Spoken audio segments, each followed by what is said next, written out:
Hi there and welcome to another video. Today I'm talking about the Live Solo app for streaming your videos straight to YouTube Live.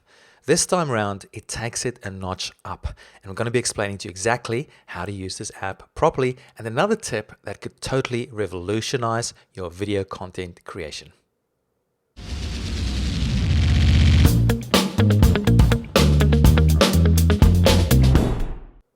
Okay, so if you've been following me for a while, you'll know that I've been going bonkers about YouTube live events. And lately I've been looking at mobile apps that allow you to stream straight to YouTube live events from your mobile phone. So in effect, being able to run something similar to a Periscope or a Meerkat or a Blab or a Facebook Mentions, but instead of to all these other platforms that don't have all the cool infrastructure that YouTube has, you can do it straight to YouTube from your mobile phone. So yesterday I reviewed an app called Wirecast Go and talked about how cool that is and showed you how to use it. Today I'm talking about the Live Solo app, the Live Air Solo app. Now this awesome app was introduced to me by the wonderful Eileen Smith. You'll see her channel channel in my description area below this video, so make sure you check that out and give her some love as well. So let me get into this app and I want to go through how it works and everything like that, and then also the pros and cons for how you can use it. And then that secret little tip for how to use this for amazing video content creation on the fly. Okay, so I'm going to switch over to my screen now and share with you my app screen. So this is my iPhone screen that you can see here, of course, and the app here down the bottom, this white one with the black circle in it, you'll see is called Live Air Solo. So you can get this from the App Store. I think it's actually 100% free. I can't remember actually paying anything for this app. So I think this one is free, but double check that yourself. So when I tap that, it'll automatically open up. Now, the first thing that I noticed with this app is that it was actually a little bit challenging to set up. So that's one of the first things I noticed. It's a great app. The features are killer, but it was a bit challenging. In fact, the first few times it didn't want to connect to my YouTube channel.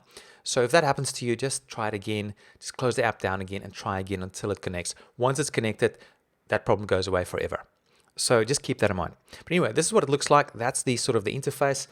If I tap on the screen, it brings up some more functionality here. For example, here down the bottom, I can click on this little camera and that'll flick the camera around so that you can now see my face.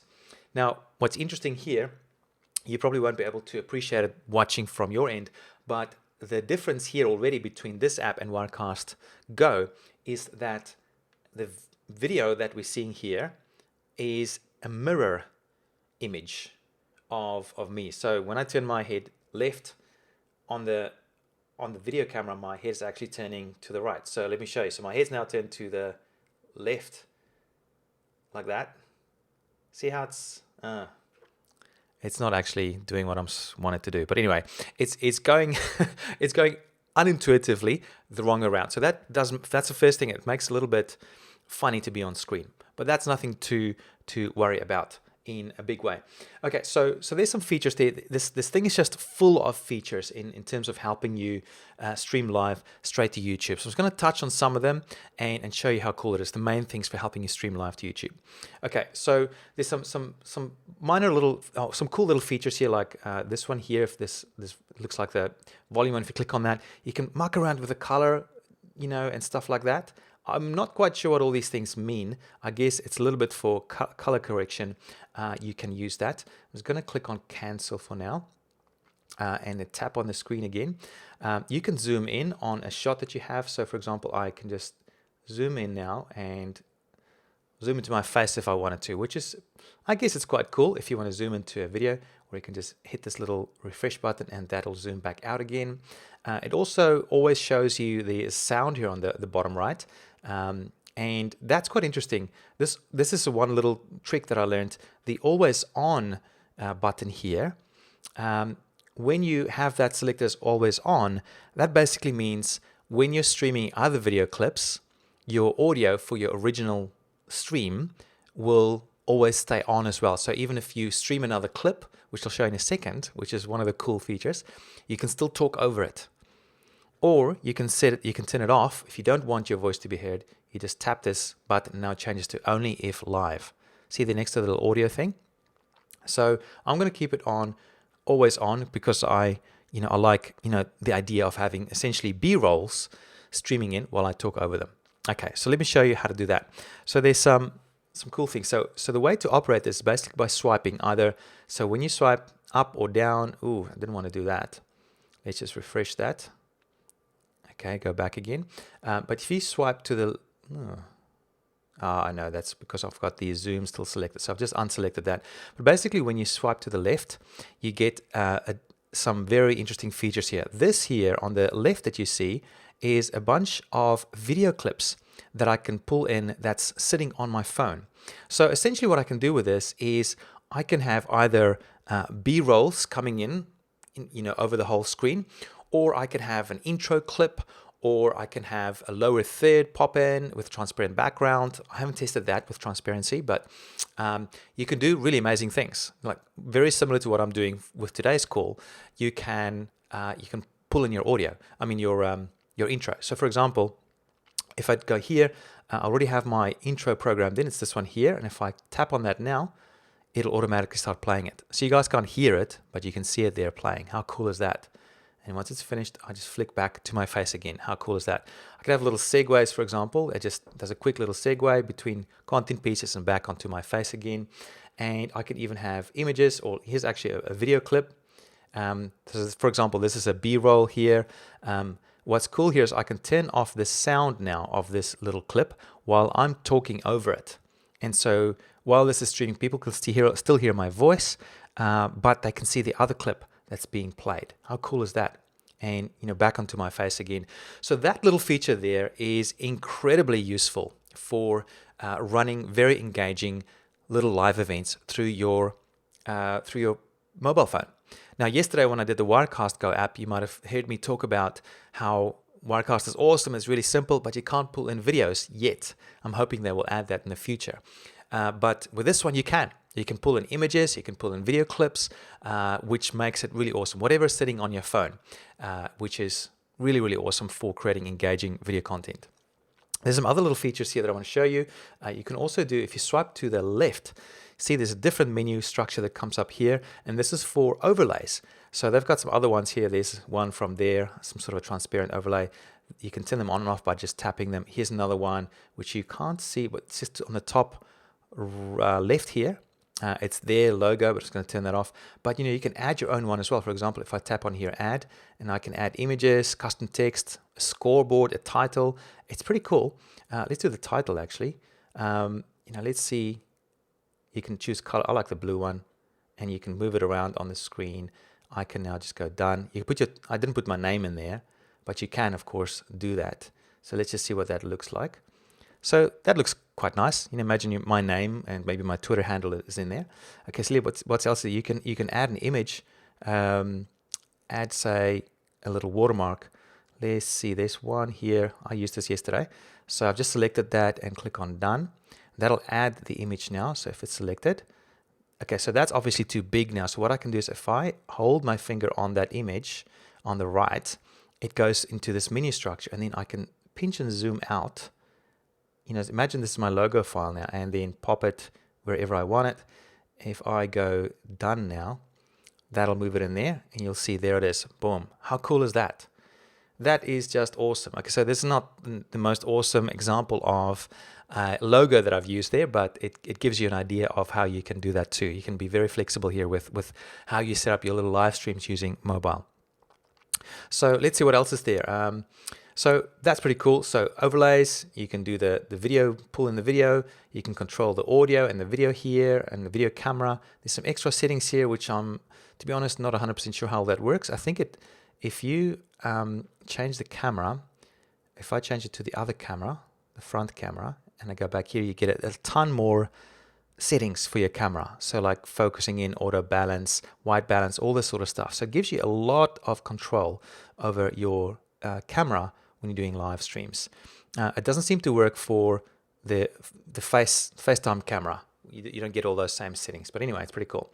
Now the last thing I want to show you is this here. If I swipe down, this is how you connect and go live. So the top right, you'll see here, if you press that, you'll go live, but beforehand you have to set it up, and so you get sort of a a screen like this, and basically you got to go to broadcasting destinations, and then if you manage your destinations, it's a little bit, it's not as intuitive. For example, you know, I don't even know why I have so many here, and I just kind of have to muck around. And I think if I remove this one, I don't want to see. This is not. It's not very user friendly. So let's see if I change the current destination. It's not very user friendly at all. So if I manage it, let's try this one here. Okay, so here it might allow me to select a channel. See, once again, this is the thing. You've just got to muck around a bit here. Not the most user friendly. And let's see if I select it now, if it makes a difference. No, I don't think so.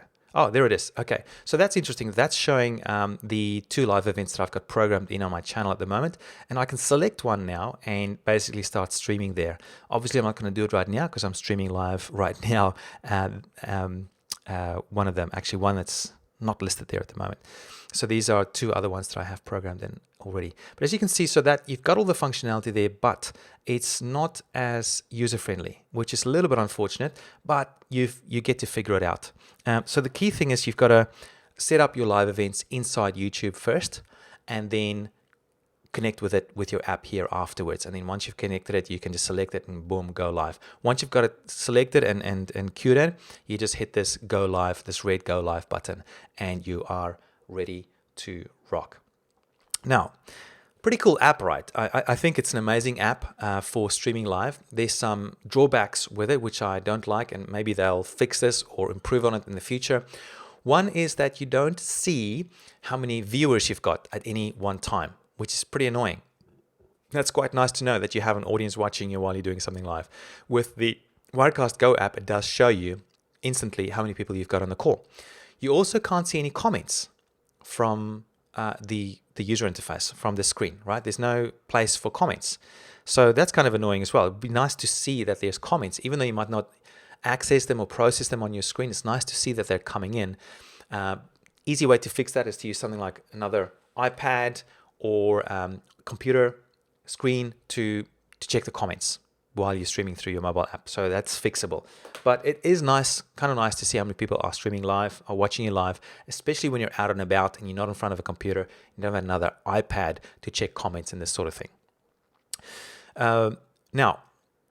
So overall, those are, I mean, another drawback is really the user interface. It's quite complicated compared to Wirecast Go, but once you've used it for a few times, it's not that bad. And you can actually create some really awesome videos, which leads me to the next thing, the ninja tip for using this app for creating really awesome video content on your YouTube channel very quickly.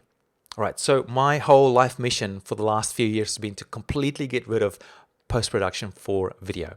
And so this is one of the reasons why I love live video streaming so much, because you can basically edit on the fly. You can edit while you're running something live, like I'm doing now. I'm flicking between different screens here. Look at me, I'm flicking between different screens. And it's kind of like I'm doing the editing here on the fly. Afterwards, once the video is live, all I might do is just trim the front out and trim out the back, and we're ready to go. Now you can do exactly the same thing here on your phone with this app.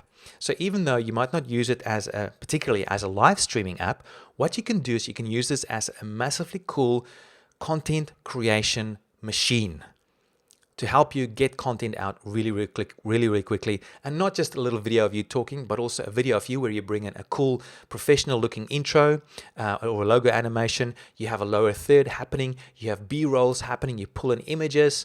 The end result is really awesome, and I've run a few tests on it, and trust me, you can create some very professional looking video using this as, you know, through live streaming, but end up getting totally rid of video editing. I'm happy to answer some questions about that in the live Q&A afterwards if you're watching this live. All right, so that's my ninja tip there. I think it's a brilliant app. Once again, the name is the Live Air Solo app. Awesome little app, and I think it's free. Eileen, maybe you can confirm that in the comments, but great little app for you to use. Quick reminder, this Thursday, 7 p.m. Eastern Standard Time, I'm going to be running a workshop, a live workshop where I'm going to dig into my new iteration of my strategy for growing your YouTube channel using YouTube live events. It's not just growing your YouTube channel, it's helping you get your message out there, getting your voice heard in a really big way. That's what I'm about. I think that's one of the key messages that I want to drive home on my channel. From now on, I'm going to help you get your message out there to as many people as possible. And I think live video streaming is one of those things that can help you tremendously. So I'm going to get into my strategy on 7 p.m. this Thursday, Eastern Standard Time. That's Thursday, the 18th of February. So make sure you're there for that. Make sure you subscribe to my channel as well so you can get updated for when that live stream goes live. Thanks again for watching. I'm going to close it off now and I'll get into the Q&A for all my live watchers. I'll see you inside my next video. Bye-bye.